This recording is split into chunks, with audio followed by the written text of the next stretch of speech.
where now I've been in the Paketstelle, my body has built up, Lex has become prominent because he's now the conductor, everybody knows him in camp, the SS know him all.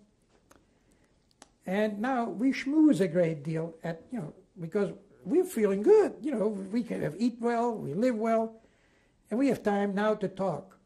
And in one of these talks, the idea begins to spring up, why don't we get a cabaret together, then we can play on Sundays for the prisoners? Oh, excellent idea. Me with my singing as a youngster in Antwerp, knowing all the French and German and songs, English songs.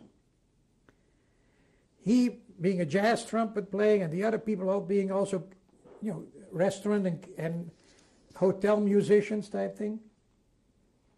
Lex goes to the SS. He says, we would like to organize a cabaret. Can't do it. No way. No way. He keeps nagging them, and they allow it.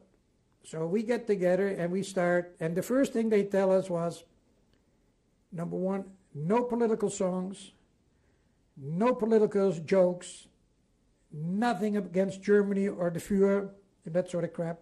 Strictly, as they would say now, politically correct stuff, PC. So we begin to rehearse, and I do the Chardonnay songs, and I do the Maurice Chevalier, and I do the bantering. Could you give us a sample? No, I mean, you make, because what's interesting is we have this upper floor where we do the music in one of those blocks, and this was for the prisoners. Except that the SS came to listen to it all. They needed the entertainment as badly as anybody else. So the first couple of rows were always for them, and then the prisoners, usually mostly prominent people behind them, and then some smart alecky prisoners who knew a good thing when they saw it, who came there. And basically the bantering would deal with the day's events, or nothing that I could recall of being sarcastic, because there wasn't any money in it. I mean, all you could do is die if you're being a smart ass. But we did it. In the meanwhile, that same guy who had remembered Lex from the time that he played radio music in Hilversum. Hilversum used to be the city in Holland where all the radio stations were located, the sending station and the buildings. And so Radio Hilversum was Radio Holland, just as Radio Luxembourg was in Luxembourg City. So this guy had begun to take an interest in what Lex was doing with the group and things. He had special uniforms made for these guys and took them on gigs to different concentration camps around Auschwitz to show off what he had there. It is absolutely inane when you talk about this, but this actually took place.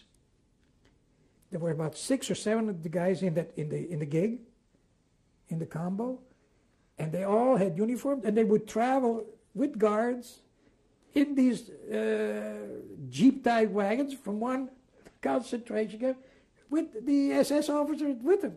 Do you know the concentration camps? They went all around Auschwitz. I have Lex's book upstairs, and I've translated for Pat in English, and unbelievable.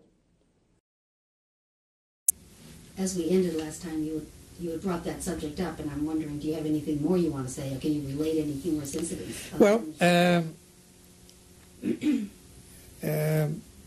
for instance, we were talking everything about the cabaret. That subject came up, yes, go ahead. All right. Where I was one of the MCs, and we were given strict instructions, no political jokes about the Nazis, and you can't sing any songs that are anti-Nazi, and you cannot make any jokes about Nazism and things like that. So you had that limiting factor, and within that you worked.